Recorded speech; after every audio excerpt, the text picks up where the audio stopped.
यो बेलुका साँझ पखाएको यो एउटा होटलको मैले सानो भिडियो बनाएर साथीहरुले सेन्ड गर्दैछु है त। यो चाहिँ पार्किङ एरिया रहेछ है। यो पार्किङ टक्क हामीले यो होटल साङ्ग्रिला लेखेको रहेछ है त। अब चट्ट म भित्र पस्दैछु है तपाईहरुलाई देखाउनको लागि। टक्क अब म भित्र ढोका खोलेर पसेँ। यो भित्र सम्पूर्ण यस्तो छ है त।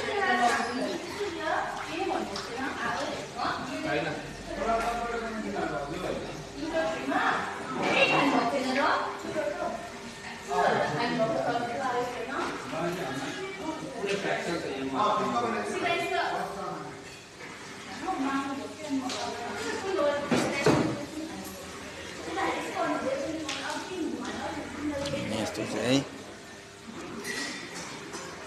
यता चाहिँ यो क्याबिन सिस्टमको रहेछ। तर यसमा चाहिँ थोरै अँटिदो रहेछ यसमा चाहिँ है।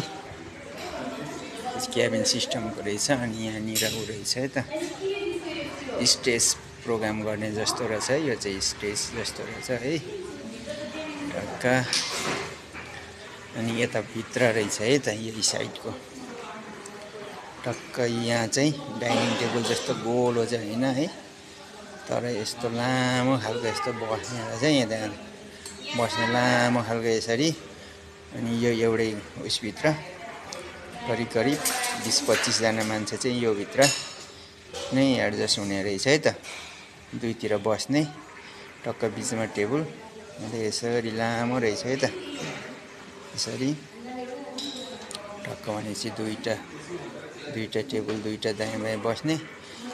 यता चाहिँ 3टा गरेर 5वटा रहेछ है। अनि टक्क यता बाहिर टक्क यसको पछाडि साइडमा चाहिँ अझ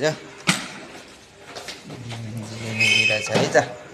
एउटा चाहिँ कटेज सिस्टमको रहेछ है। यस्तो छ तपाईहरुलाई त्यहाँ बस्न नि मिल्ने रहेछ है त। यसरी माथि गएर यो माथिको उसमा है यो यतातिर बस्ने ठाउँ यो माथि सबै बस्ने रहेछ। प्लस यता भित्र रहेछ है त। यहाँ पनि यस्तो रहेछ है। यस्तो एउटा चियरहरु भयो, यो चियर हैन। अनि यो यसरी टक्क यसरी रहेछ। भित्र चाहिँ लिभिङ नाउहरू पनि रहेछ है त। यसलाई विस्तृत रूपमा पछि नै हेरौँला। यस्तो रहेछ है। यस्तो छ। यहाँ पनि बस्न मिल्ने छ है। तर यो ठुलो बनाउँदा नि हुने रहेछ। तर अहिलेलाई चाहिँ ठिक्क 2-4-6 जना अड्ने रहेछ यो चाहिँ।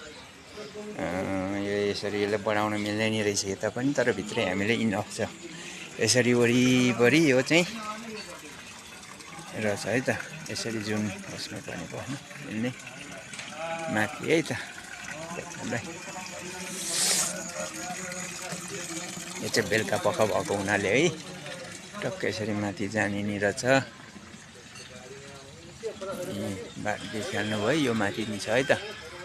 रुफटपमा गएर पनि टक्क बस्ने ठाउँहरू रहेछ। यो चाहिँ पछाडिपट्टिको है त। यो चाहिँ बेलुकातिर भएको हुनाले अलि झिलिमिली छ है त। त्यही पनि झिलिमिली नभए पनि दिउँसै पनि एकदम राम्रो छ ल।